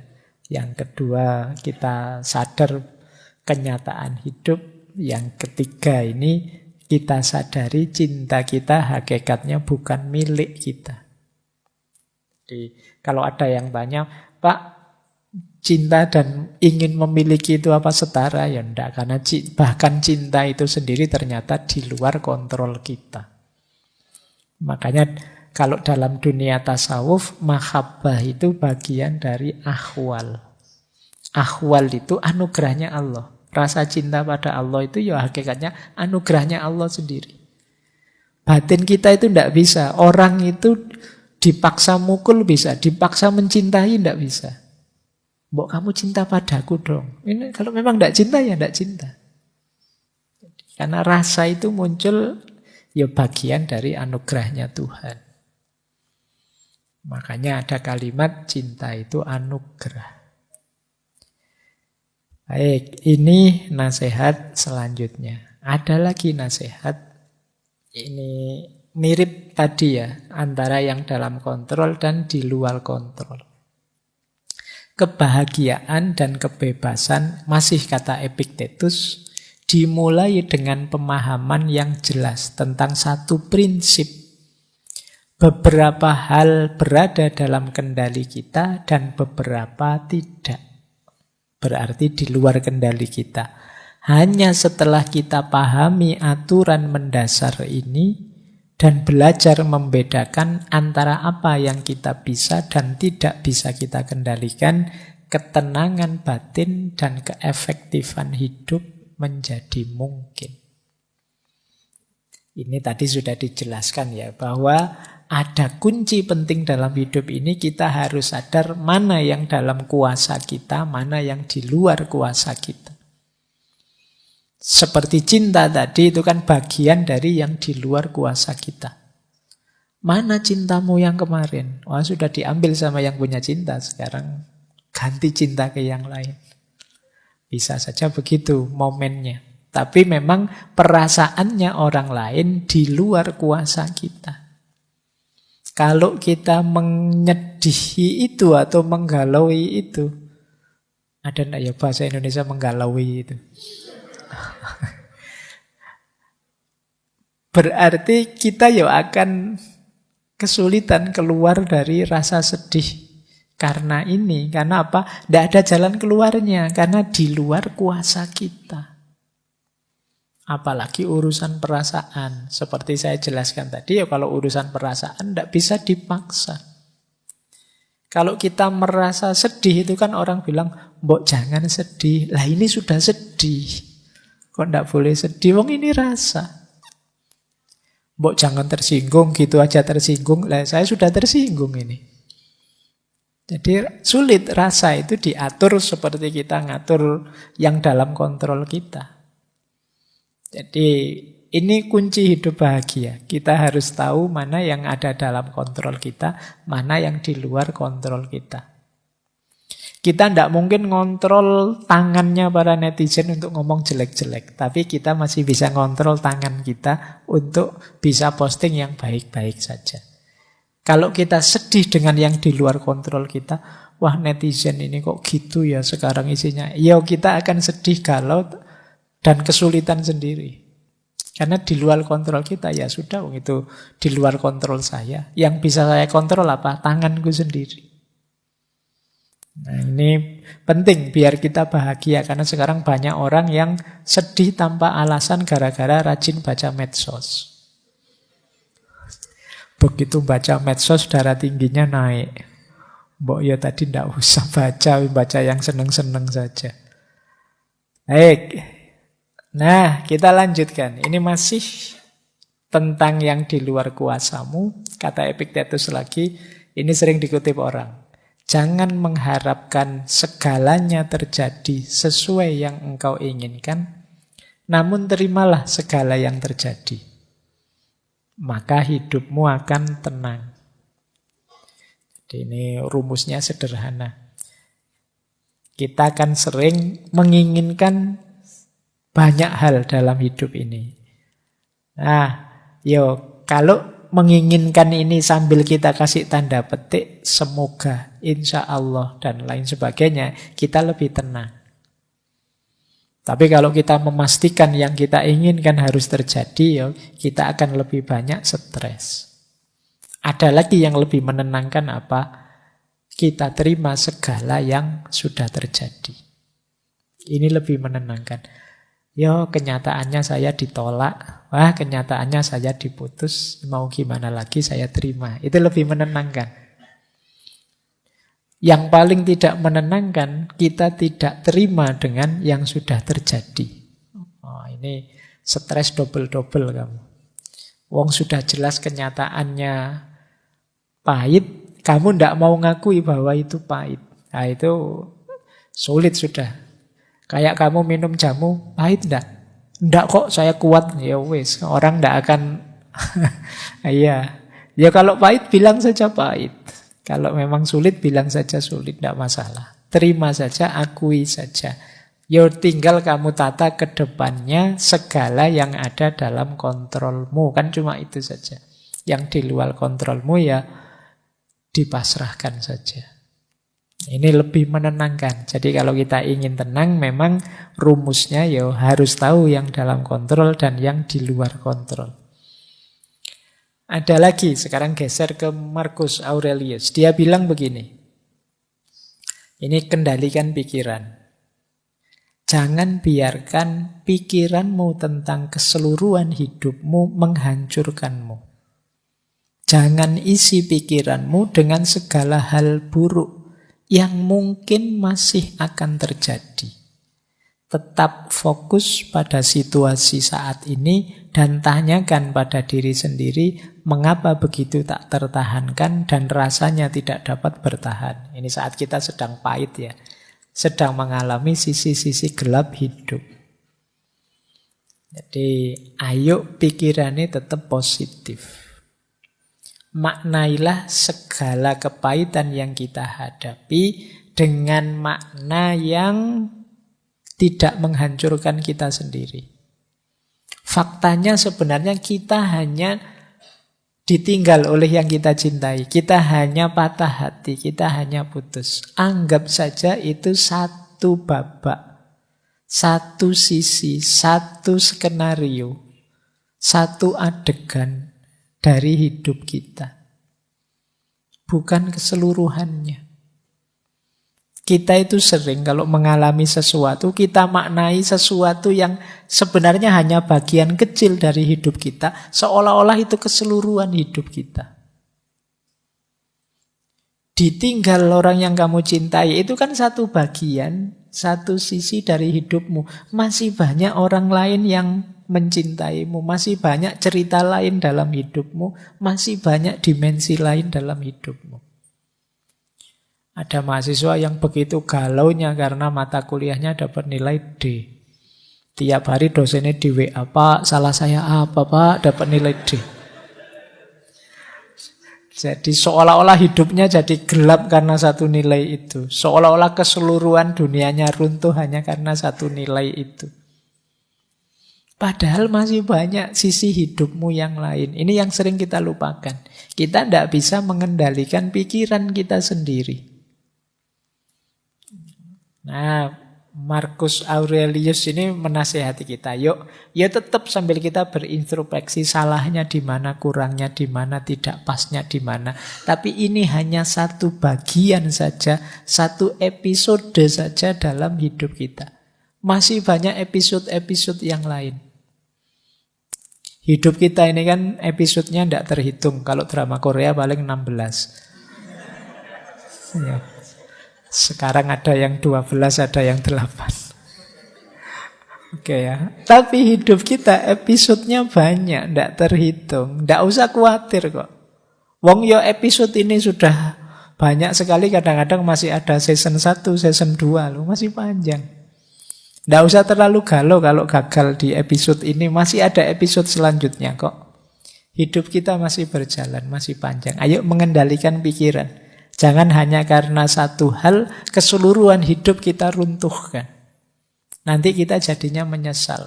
Potensi hidup kita itu luas, tidak hanya di situ. Nah ini penting, makanya sisi mengendalikan pikiran. Masih ada lagi tentang mengendalikan pikiran, kata Marcus, kebahagiaan hidupmu tergantung pada kualitas pikiranmu. Oleh karena itu, jagalah sebagaimana mestinya dan berhati-hatilah agar engkau tidak memiliki pikiran yang tidak sesuai dengan kebajikan dan kewajaran. Tidak usah mikir aneh-aneh, maknai saja secara positif dan manfaat, secara bijak dan wajar saja. Jangan terlalu berlebihan. Wajar saja, sedih iya, agak stres iya, bau-bau depresi iya. Tapi ya dinikmati saja, ya pada saatnya ada momen ketika kita harus bangkit lagi. Wong yo episodenya bisa ganti. Jadi lanjut hidup. Jadi ayo kita kontrol. Kenapa kok mengendalikan pikiran ini penting? Karena hidup kita kuncinya di pikiran. Jadi kalau pikiran kita yang buruk-buruk, yang negatif-negatif, ya hidup kita jadi berat. Hujan deras itu kita sekarang banyak mengeluh. Kenapa waktu kecil dulu kalau hujan deras malah seneng? Hujan-hujan, wah seneng hujan-hujan. Sekarang kamu hujan-hujan itu, wah, jalan raya itu paling ngeri kalau pas hujan. Apalagi setelah terang tiba-tiba hujan. Oh itu motor itu sudah banter-banteran mesti. Seolah-olah air itu akan membunuhmu. Padahal cuma air. Kenapa bisa begitu? Pikiranmu yang main. Jadi kamu membayangkan basah kuyup, terus ngereges, terus kamu masuk angin, terus kamu tidak bisa ngapa-ngapain. Pikiran itu kan jadi bayanganmu saja. Coba kamu baca secara berbeda. Asik ya hujan-hujan gini, seger ya hujan-hujan ini, kan beda. Kamu di lampu merah dibel orang dari belakang. Itu kan kamu terus misuh-misuh. Orang kok tidak telaten, orang kok. Karena kamu membaca bel din itu bel yang memburu-buru kamu. Padahal kalau kamu baca secara berbeda kan mungkin kamu tidak jadi marah. Ketika orang ngebel di belakangmu, coba kamu baca, wah orang di belakang itu sayang sekali padaku ya. Dia mengingatkanku untuk waspada kalau memang lampunya nyala suruh jalan. Oh, kamu noleh bisa terima kasih pada dia. Jadi terima kasih loh ya saya dibel diingatkan untuk waspada. Ya karena kamu membacanya negatif, kamu nganggap dia wah menyusu-nyusu kamu kan kamu terus nganggep orang kok ndak sabaran wong masih merah kok mas ngebel-ngebel. Cara membacamu mungkin salah. Nah, ini pentingnya pikiran. Jadi pemaknaan yang ada di pikiranmu itu menentukan sikapmu terhadap hidupmu. Baik, ya setelah pikiran terkendali, kendalikan dirimu. Apapun yang harus dilakukan, apapun yang dilakukan dan dikatakan orang, aku tetap harus menjadi zamrud dan mempertahankan warnaku. Kata Markus. Sepahit apapun hidup, sejatuh apapun aku tetap harus jadi orang baik. Ini maksudnya. Jadi ayo mengendalikan diri. Jangan karena alasan kecewa, alasan menyesal, alasan patah hati, terus kita mengubah corak kita. Yang semula orang sabar jadi orang ngamuan. Yang semula orang baik sekarang jadi orang yang cuek dan seterusnya. Berarti kita berubah warna. Berarti kita terpengaruh. Kalau bisa ya kita tetap menjadi zamrud dan mempertahankan warna kita. Ini mengendalikan diri kita. Nah, terus Marcus Aurelius kemudian menasehati kita. Rintangan dalam hidup itu hakikatnya adalah jalan. Meskipun benar bahwa seseorang dapat menghalangi tindakan kita, mereka tidak dapat menghalangi niat dan sikap kita yang memiliki kekuatan untuk berubah dan dapat beradaptasi. Karena pikiran menyesuaikan dan mengubah hambatan apapun menjadi sarana untuk mencapainya. Apa yang merupakan penghalang tindakan diubah menjadi jembatan bagi tindakan. Hambatan menjadi petunjuk jalan. Jadi ini menurut saya lagi-lagi cara membaca. Kamu tidak terhalang, hanya saja ada tantangan untuk dilewati. Jadi halangan itu jangan kamu baca sebagai rintangan, baca saja sebagai tantangan yang harus kamu taklukkan. Pak, saya cinta dia, Pak. Tapi orang tuanya kok tidak setuju, Pak. Ya, alhamdulillah orang tuanya masih sadar. Ada, ya, gak maksudnya ke sini. Kalau Markus itu maksudnya, kalau ada halangan seperti itu, yaitu tantanganmu untuk ditaklukkan, bukan halanganmu. Kalau halangan itu kan harga mati. Cintaku terhalang, selesai. Tapi kalau cintaku mendapat tantangan, harus ditaklukkan. Ya gimana caranya orang tuanya terus jadi suka padamu dan setuju. Jadi rintangan hakikatnya adalah jalan. Bacalah rintangan itu sebagai jembatan. untuk kamu lewati. Jembatan itu kan untuk dilewati, tidak untuk kamu tinggal di situ. Lampaui itu, taklukkan itu. Jadi ada kesulitan apapun, lampaui. Patah hati pun sejenis rintangan yang harus kamu baca sebagai jalan. Oh, mungkin ini jalan kesuksesanku. Nah, harus aku taklukkan. Aku tunjukkan bahwa aku bisa sukses meskipun tanpa kamu. No, ini jadi rintangan, jadi jalan. Kesulitan jadi pendorong untuk kita lebih tegak lagi.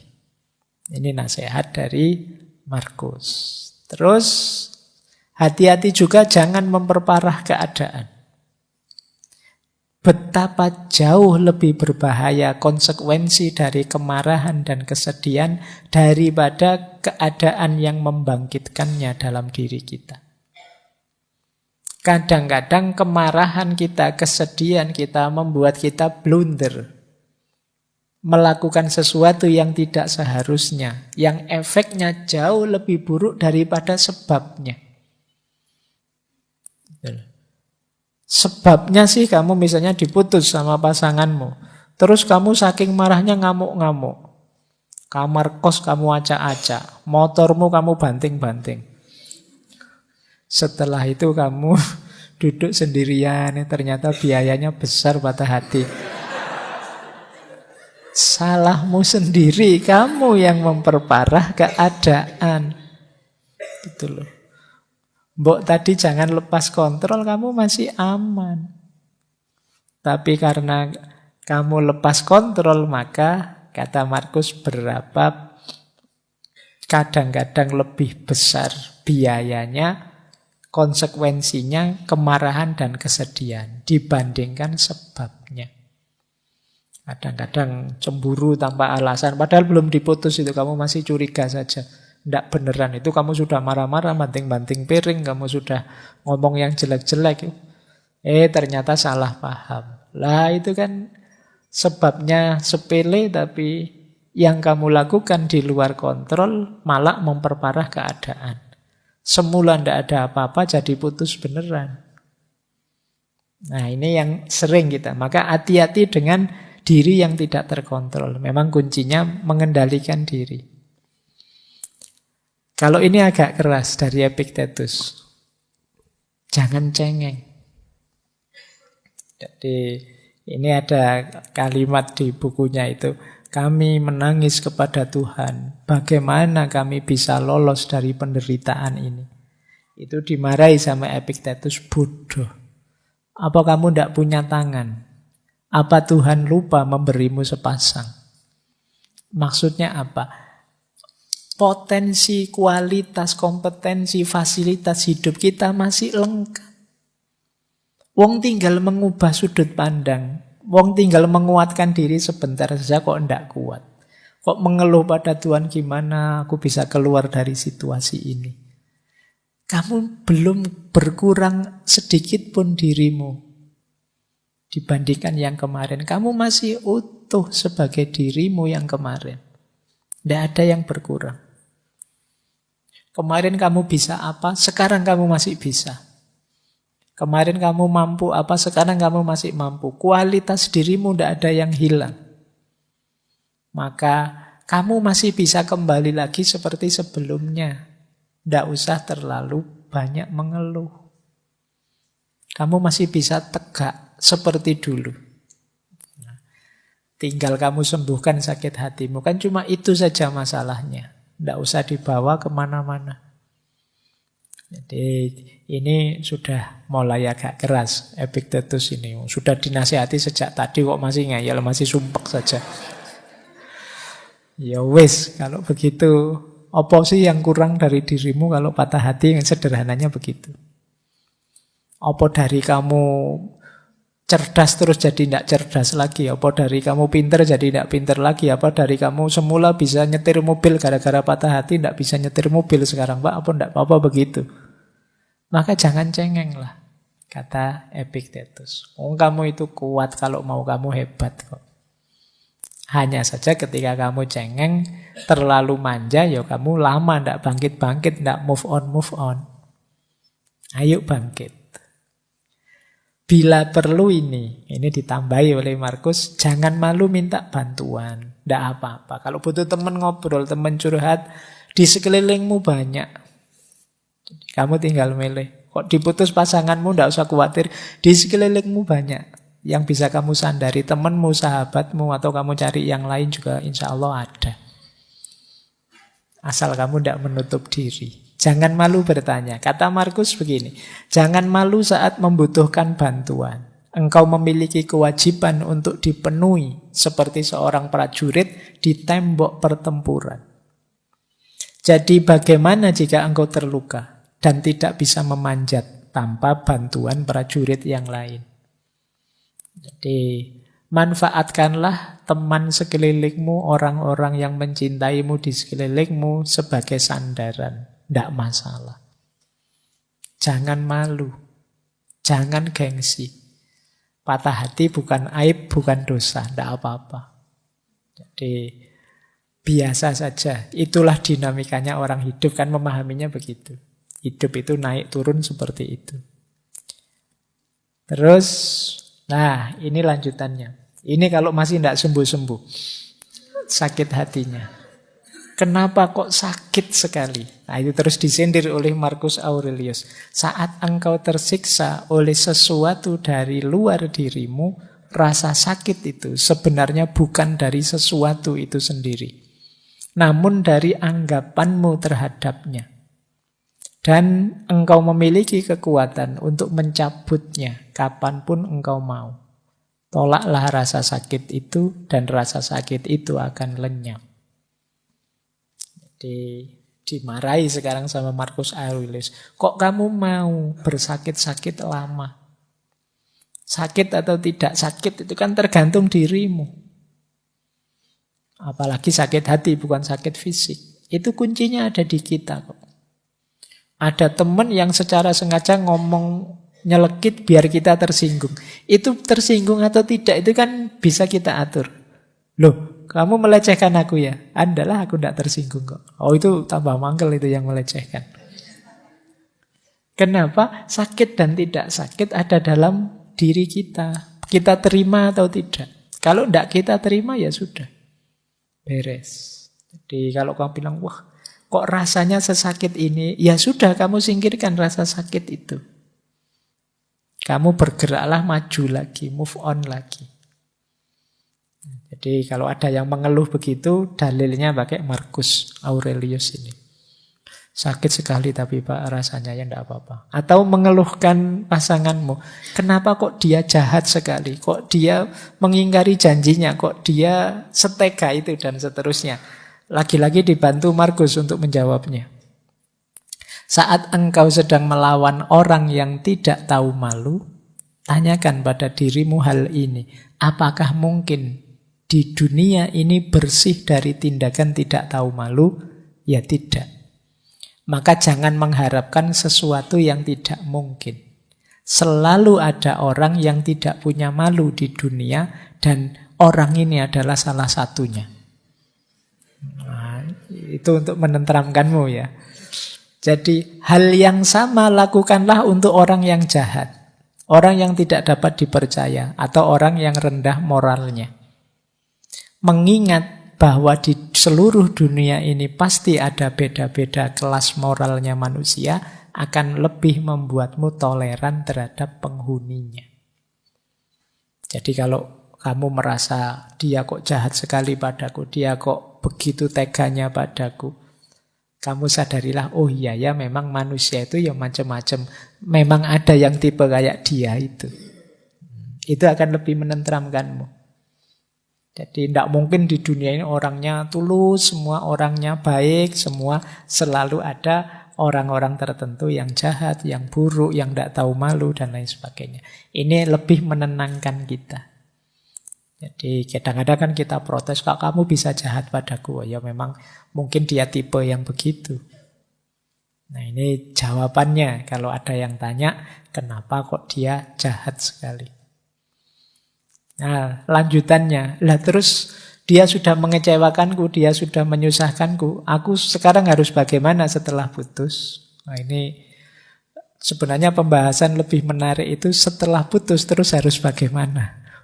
Bukan bagaimana rasanya putus. Kalau menurut Markus begini, merasa sayang kepada orang lain, meskipun mereka melakukan banyak kesalahan, adalah sifat uniknya manusia. Engkau dapat melakukannya cukup dengan mengakui bahwa mereka juga manusia. Mereka melakukan itu karena tidak sadar, berlawanan dengan kata hati mereka. Dan kita semua akhirnya akan sama-sama mati, tidak lama lagi. Semua orang kan mesti mati. Dan di atas itu semua, mereka tidak benar-benar menyakitimu. Mereka tidak melenyapkan kemampuanmu untuk memilih. Sederhananya, ya kita tetap baik kepadanya. Kenapa? Karena kita manusia. Di antara keutamaan manusia itu memaafkan dan tetap menyayangi siapapun karena dia statusnya manusia. Jadi aku tetap menyayangimu meskipun sekarang tidak sebagai pasangan. Yo, cara menyayanginya mesti beda. Kalau kemarin cara menyayanginya pakai neraktir, pakai apel dan lain sebagainya, sekarang lebih irit. Jadi tidak perlu high cost, tapi tetap ada rasa menyayangi. Dan kalau kita kecewa dengan yang mereka lakukan, sebenarnya mereka itu tidak jahat-jahat amat. Anggap saja mereka itu mendidik kita untuk jadi lebih tangguh. Buktinya apa? Kita masih bisa tegak hari ini. Nah, jadi mereka tidak melenyapkan kemampuan kita untuk milih. Jadi maksudnya untuk menentukan hidup kita sendiri. Jadi kalau ada yang tanya, terus aku bagaimana? Ya tetaplah sebagai manusia kita tetap harus saling menghargai, saling menyayangi. Ya, kalau masih ngeyel saja, gimana saya melanjutkan hidup tanpa dia? Dimarahi sekarang oleh Markus, jangan biarkan masa depan mengganggumu. Engkau pasti akan menghadapinya jika perlu. Dengan senjata yang sama yang hari ini menjadi senjatamu melawan masa kini. Kalau sudah patah hati kan kadang-kadang gimana aku melanjutkan hidup tanpa dia, bisa, tidak usah khawatir. Kayak kamu dulu belum kuliah terus mau masuk kuliah kan kamu, bisa ndak ya Pak saya kuliah itu, saya itu. Ternyata dijalani ya bisa, bahkan sekarang ya ndak blek. Jadi ternyata bisa, kamu membayangkan mungkin yang baru menikah dulu mikirnya panjang, gimana menikah itu saya ndak bisa ini, ndak bisa itu. Dijalani ya ternyata ya bisa. Merantau keluar kota selama ini bareng orang tua terus. Sekarang kuliahnya di Jogja sendirian. Mungkin awalnya kamu mikir, bisa ndak ya aku hidup sendirian. Oh, buktinya sekarang bisa. Jadi bahkan kalau disuruh pulang kampung sekarang agak males-malesan. Khawatir ditanya lulusnya kapan. Nah, bisa kok. Kata Markus, dengan alat yang sama yang kamu miliki, dengan cara berpikir yang sama, dengan gaya hidup yang sama, kamu terbukti bisa menaklukkan apapun dalam hidupmu. Apalagi ini. Hanya sekedar ditinggal pasangan. Nah, jadi kata Markus, bisalah. Dengan senjata yang sama, yang selama ini engkau miliki. Masih ada, ini yang terakhir. Terus aku dapat apa? Dari semua yang selama ini aku alami berdua. Ada yang paling penting yang kamu dapat, yaitu pelajaran pendidikan diri. Kata Markus, jika ada sesuatu yang menghalangimu untuk mencapai tujuan tepat waktu, itu adalah kesempatan untuk melatih kesabaran. Jika seseorang menyakitimu, itu adalah kesempatan untuk berlatih memaafkan. Jika ada sesuatu yang sulit merintangimu, itu adalah kesempatan untuk menjadi lebih kuat. Jadi kesulitan apapun, bencana apapun, musibah apapun, kepedihan apapun, hakikatnya adalah medan latihan untuk meningkatkan kualitas diri kita. Apapun itu. Pinter-pinterlah mengambil hikmah, mengambil pelajaran dari apa yang kita alami dalam hidup, termasuk kepahitan-kepahitan hidup yang kita rasakan. Disinilah nanti kita tidak akan menyesali kepahitan-kepahitan hidup yang kita alami, karena ternyata dia jadi sekolahan kita. Jadi dia jadi lembaga pendidikan kita. Jadi lulusan patah hati itu hatinya kuat tangguh. Nah, kita dapat pelajaran berharga dari situ. Ya, jadi kan ada yang alumni patah hati, ada yang alumni dapat nilai E, ada yang alumni kantongnya kempes terus, ada yang alumni itu kesulitan hidup kita kan seputar itu. Nah, kalau kita lulus dari situ, kita jadi manusia yang lebih tangguh. Bandingkan dengan orang yang hidupnya mulus, terus tidak pernah susah. Secara kepribadian, dia tidak akan tangguh. Makanya kalau kalian sering ikut lomba-lomba, bagi saya lebih berharga kalau kamu kalah, karena kamu latihan mentalmu. Kalau menang itu gampang secara mental, tapi kalah itu berat. Nah, kalau kamu terlatih kalah itu enak. Biasa kalah. Tapi kalau menang, alhamdulillah menang. Loh, yang sering membuat kita lepas kendali itu kan ketika kita kalah. Tapi kalau kita sudah tangguh di situ, apa sih kepahitan hidup yang harus saya alami? Yang paling pahit toh sudah saya alami. Kamu semakin tangguh. Kenapa? Karena kepahitanmu selama ini jadi mata pelajaran yang membuatmu keluar dari situ jadi lebih tangguh. Nah, ayo yang alami patah hati juga begitu. Jadikan momen patah hati ini sebagai sekolahan.